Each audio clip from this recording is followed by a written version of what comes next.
नमस्कार दोस्तों, स्वागत है सभी का। ये जो पेपर दिसंबर में जो पेपर ऑनलाइन हुए थे वो वाला पेपर है और इस पेपर को हम पूरा करेंगे जो सीडीपी की। तो पेपर है ये दिसंबर वाली जो शिफ्ट थी 22 दिसंबर, वो वाला एग्ज़ाम है ये।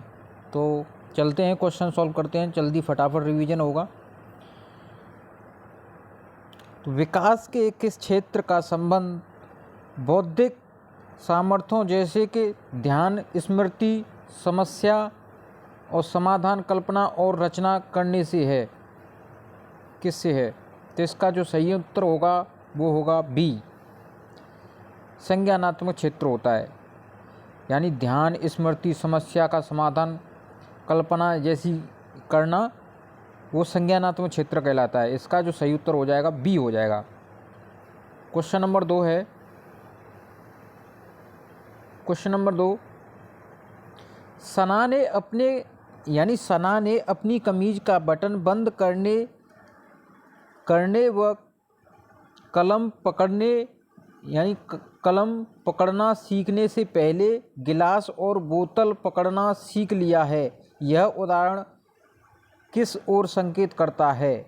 यानी सना ने कमीज की बटन बंद करने व कलम पकड़ना सीखने से पहले गिलास और बोतल पकड़ना सीख लिया है। तो ये किसका उदाहरण है? किसकी ओर उदाहरण जो संकेत करता है? विकास एक आयामी है, विकास की दिशा शीर्षगामी है, विकास की दिशा अधोगामी है, या डी, विकास का क्रम अनिश्चित है। तो इसका सही उत्तर हो जाएगा सी, विकास कैसा है? विकास की दिशा अधोगामी है। Question number 3। क्वेश्चन नंबर 3 है, बच्चों का विकास इनमें से किसका परिणाम है? ए, केवल आनुवंशिकता का, बी, केवल वातावरण का, और सी, विद्यालय और शिक्षा का, और डी, आनुवंशिकता और वातावरण के बीच परस्पर अंतःक्रिया का। तो तीसरे का सही उत्तर हो जाएगा आपका डी, यानी बच्चों का विकास किस प्रकार होता है? आनुवंशिकता और वातावरण के बीच परस्पर अंतःक्रिया का। इसका सही उत्तर डी है। Question number 4।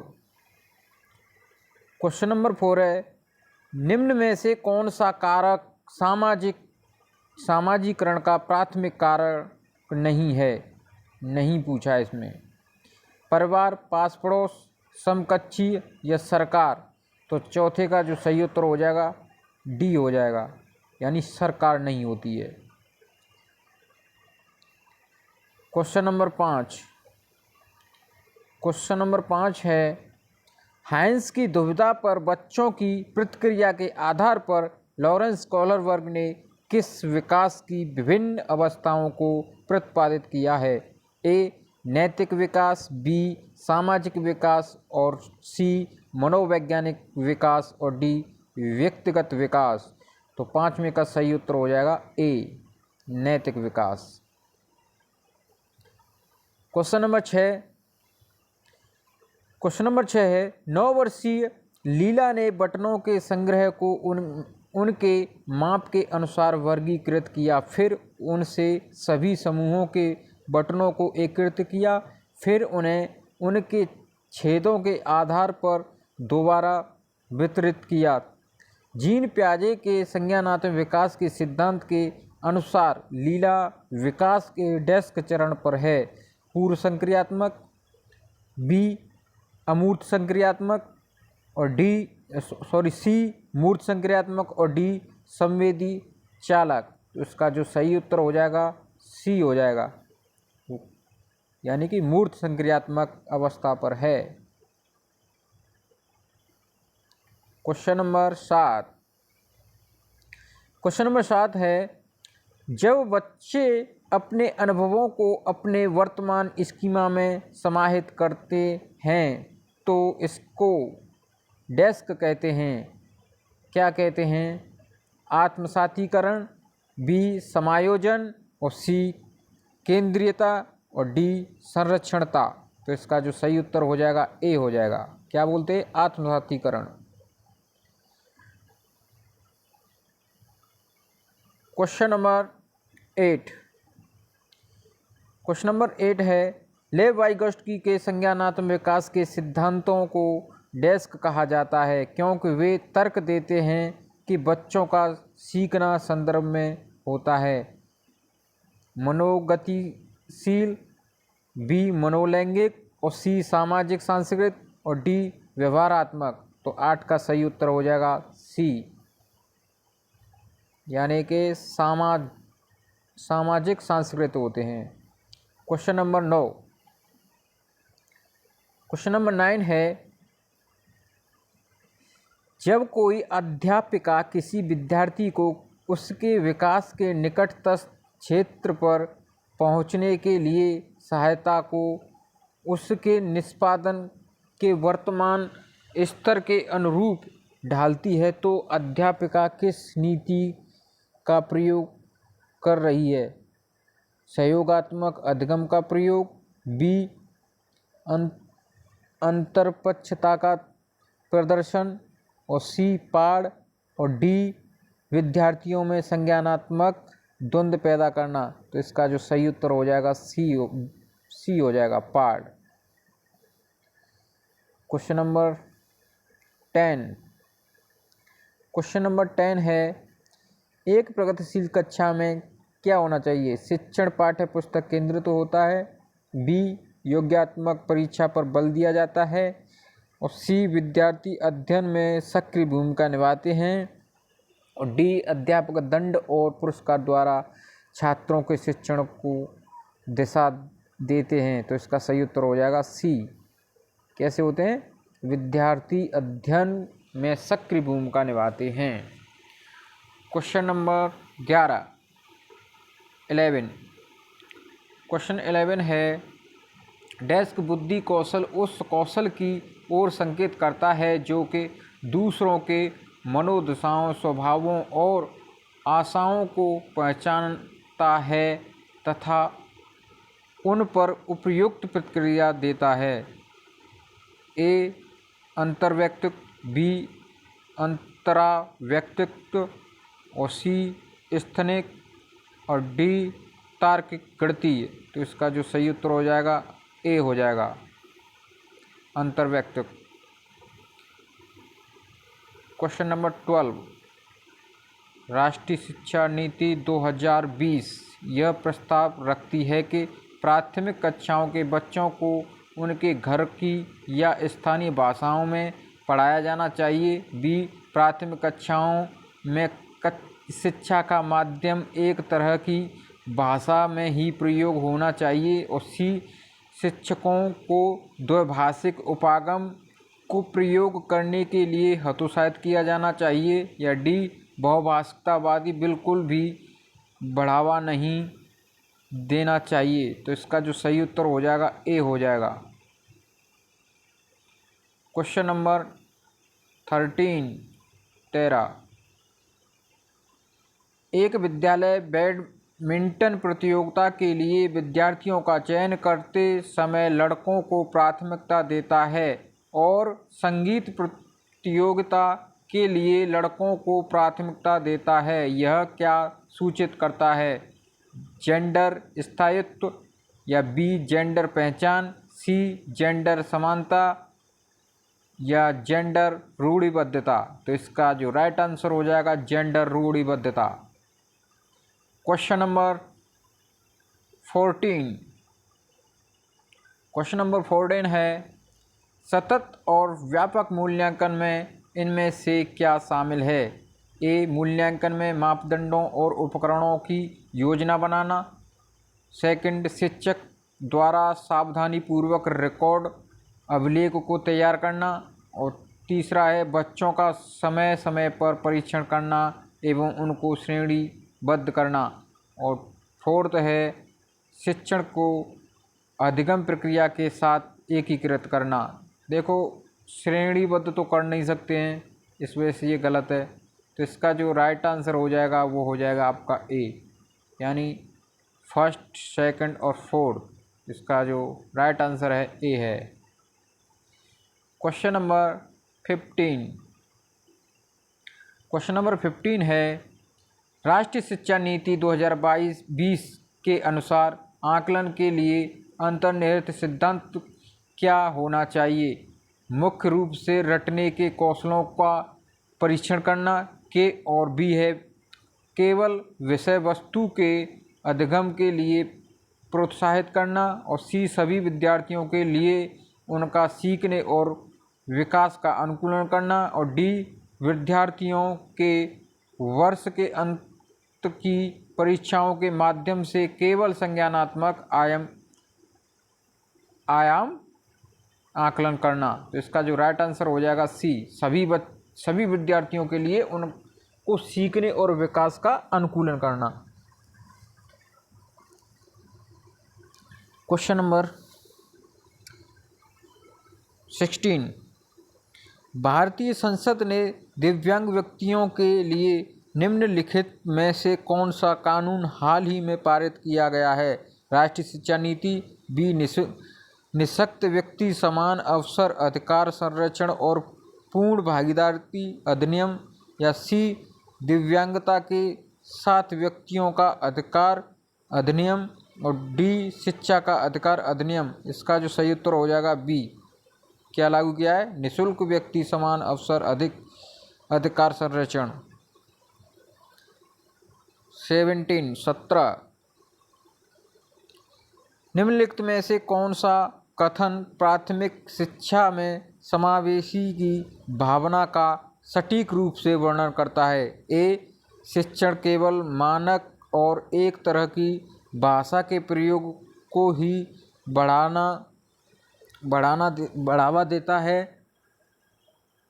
बी शिक्षक कुछ जाति समूहों के बच्चों के प्रति पूर्वाग्रह रखता है, और सी शिक्षक को विशेष शिक्षक आवश्यकताओं वाले बच्चों के कोई अपेक्षा नहीं होती है, और डी शिक्षक सांस्कृतिक रूप से उत्तरदायी शिक्षा शास्त्र का प्रयोग करता है। तो इसका जो राइट आंसर हो जाएगा डी हो जाएगा।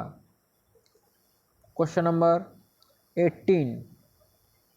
निम्नलिखित में से कौन सी विशेषता का समूह प्रतिभाशाली छात्र को परिभाषित करता है? फर्स्ट, शीघ्रता से सीखने और उन्हें याद रखते हैं, और सेकंड सतर्क है और तुरंत उत्तर देते हैं, बारीकी से अवलोकन करते हैं, और थर्ड है त्वरण के साथ बेहतर प्रदर्शन करते हैं। तो इसका जो सही उत्तर हो जाएगा वो हो जाएगा सी, यानी फर्स्ट, सेकंड और थर्ड। Question number 19। निम्नलिखित में से कौन सी शैक्षणिक प्रणाली अत्यधिक दृष्टिबाध्यता से जूझते हुए विद्यार्थियों के समावेशन हेतु प्रभावशाली नहीं है? इसमें क्या पूछा है? नहीं है। प्रत्यक्ष और स्पष्ट रूप से बोलना व पढ़ाना, बी 3 आयामी नक्शे और चार्ट, और सी ऐसी किताबें और बोर्ड जिनको छुआ या महसूस किया जा सके, और डी दृश्यात्मक प्रस्तुतिकरण देने के लिए कंप्यूटर का उपयोग। तो उसका राइट आंसर हो जाएगा डी। Question number 20।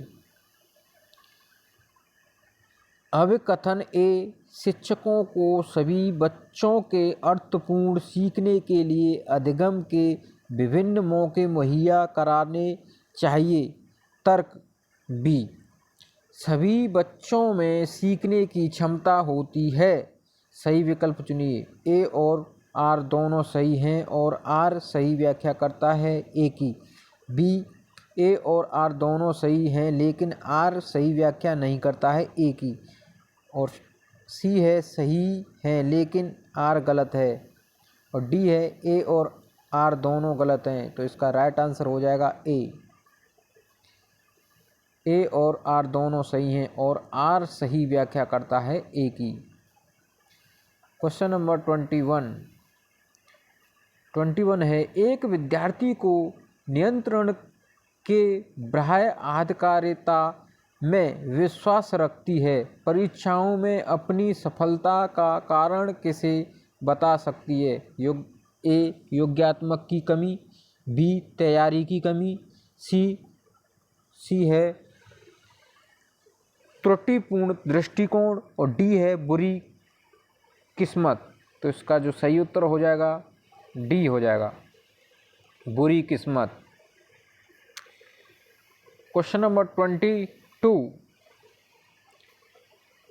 दोस्तों, चैनल को सब्सक्राइब कर लीजिए जिससे कि आने वाला नोटिफिकेशन आपके पास में तुरंत प्राप्त हो सके, और वीडियो को लाइक कर दीजिए और फ्रेंडों में शेयर भी कर दीजिए। क्वेश्चन नंबर 22, प्रगतिशील कक्षा में एक प्रभावी वातावरण का निर्माण करते समय निम्नलिखित में से किन बातों को ध्यान में रखना चाहिए? ए अन्वेषण को प्रोत्साहित करने के लिए, सामग्री को व्यवस्थित करने की विधि, और सेकंड जोखिम लेने में विद्यार्थियों की सहायता करने के तरीके, और तीसरा है एक समान क्षमता वाले विद्यार्थियों को एक समूह में रखना, और चौथा है आकलन की भिन्न भिन्न विधियाँ। तो इसका जो सही उत्तर हो जाएगा सी हो जाएगा, यानी फर्स्ट, सेकंड और फोर्थ। क्वेश्चन नंबर 23 है, निम्नलिखित में से कौन सी एक सहगामी अधिगम युक्ति है? ढालना, क्रमबद्धता, सामाजिक प्रकटीकरण, और डी पारस्परिक रूप से प्रश्न करना। तो इसका सही उत्तर हो जाएगा डी। क्वेश्चन नंबर 24 है, मोहन ने विद्यार्थियों को आयतन की समझ बताने के लिए विभिन्न धारिताओं वाले बर्तन दे दिए। फराह ने अपने विद्यार्थियों को कड़े को यांत्रिक कार्य बनाने की संभावनाओं पर मानव मंथन करने के लिए कहा। दोनों अध्यापक अपनी कक्षा में किस शिक्षण शास्त्री युक्त का प्रयोग कर रहे हैं? ए व्यवहारवाद, बी रचनावाद, सी स्पष्ट अनुदेशन, और डी सक्रिय अनुकूलन। तो इसका जो सही उत्तर हो जाएगा रचनावाद, बी। क्वेश्चन नंबर 25 है, कथन ए शिक्षा ढांचे में शैक्षणिक अवबोधन के अतिरिक्त छात्रों के सामाजिक संवेगात्मक आवश्यकताओं पर ध्यान दिया जाना चाहिए। कारण आर, संज्ञान में संवेग महत्वपूर्ण भूमिका रखते हैं। सही विकल्प चुनिए।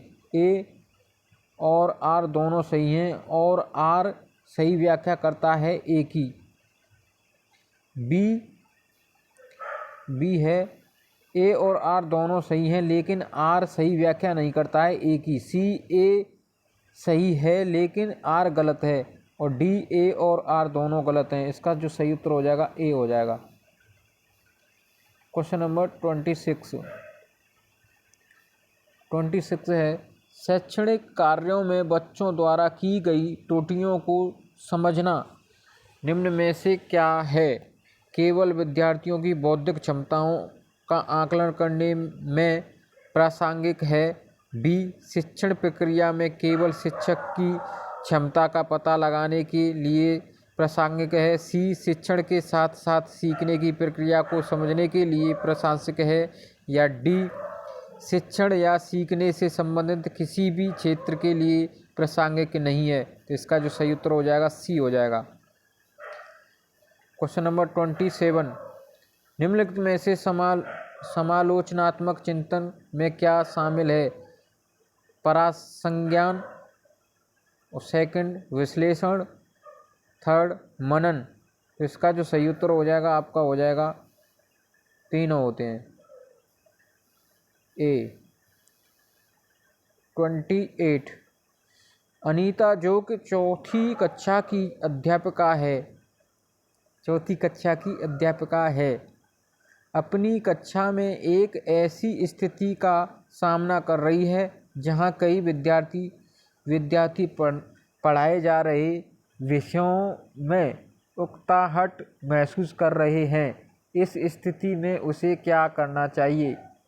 ए, इन विद्यार्थियों को अनदेखी करें और उसी विषय वस्तु को पढ़ाना जारी रखें। बी, उन विद्यार्थियों को दंड करें और इसकी सूचना उनके माता पिता को दें। और सी, पाठ के विषय वस्तु और पढ़ाने के तरीके पर पुनः चिंतन करें। और डी, मान लें कि ये विद्यार्थी सीखने के लिए समकक्ष नहीं है। तो इसका जो सही उत्तर हो जाएगा सी हो जाएगा, सी, क्योंकि विषय वस्तु पर पुनः चर्चा करनी चाहिए, सभी के लिए समान, यानी कि सभी उसमें एक्टिव रहने चाहिए बच्चे, ऊबना नहीं चाहिए किसी बच्चे को। तो इस जो सही सी आंसर है वो इसमें राइट हो जाएगा। क्वेश्चन नंबर 29, किसी अध्यापिका को अपने विद्यार्थियों को किसी कार्य के लिए आंतरिक रूप से प्रेरित करने के लिए क्या कहकर प्रोत्साहित करना चाहिए? ए, जो विद्यार्थी सबसे पहले कार्य खत्म कर लेंगे उन्हें 5 सितारे मिलेंगे। बी, मैं देखती हूँ कि कौन प्रथम आता है आती है, कौन सबसे अधिक स्मार्ट है। सी, इस पर काम करना कितना मज़ेदार है, चलो देखते हैं कि हम इस गतिविधि से क्या क्या सीख सकते हैं। और डी, वे विद्यार्थी जो जल्द इस काम को पूरा नहीं करते हैं उन्हें खेल में सत्र में खेलने नहीं जाने दूंगी। तो इसका जो सही उत्तर हो जाएगा सी हो जाएगा। कितना प्यारा आंसर है सी। इस पर काम करना कितना कम मज़ेदार है, यानी मज़ेदार है, वो बता रही है शिक्षिका, इस पर काम करना कितना मज़ेदार है, चलो देखते हैं कि हम इस गतिविधि से क्या क्या सीखते हैं। क्वेश्चन नंबर 30 और लास्ट क्वेश्चन है, सीखने की गति डेस्क है पूरी तरह से व्यक्तिगत कारकों पर निर्भर है। बी, पूरी तरह से पर्यावरणीय कारकों पर निर्भर है। सी, व्यक्तिगत और पर्यावरणीय कार्यों की पारस्परिक क्रिया पर निर्भर है। और डी, व्यक्तिगत और पर्यावरणीय कारकों दोनों से स्वतंत्र है। तो इसका जो सही उत्तर हो जाएगा आपका सी हो जाएगा, यानी व्यक्तिगत और पर्यावरणीय कारकों की पारस्परिक क्रिया पर निर्भर है। तो आज के लिए इतना ही, फिर मिलते हैं। ये ऑनलाइन जो एग्ज़ाम हुए थे वो वाले हैं, पेपर हैं प्रीवियस ईयर, बहुत महत्वपूर्ण क्वेश्चन होते हैं। तो वीडियो को लाइक कर दीजिए प्लीज़ और चैनल सब्सक्राइब कर लेना, जिससे कि आने वाला नोटिफिकेशन आपके पास में तुरंत प्राप्त हो सके। Okay, bye.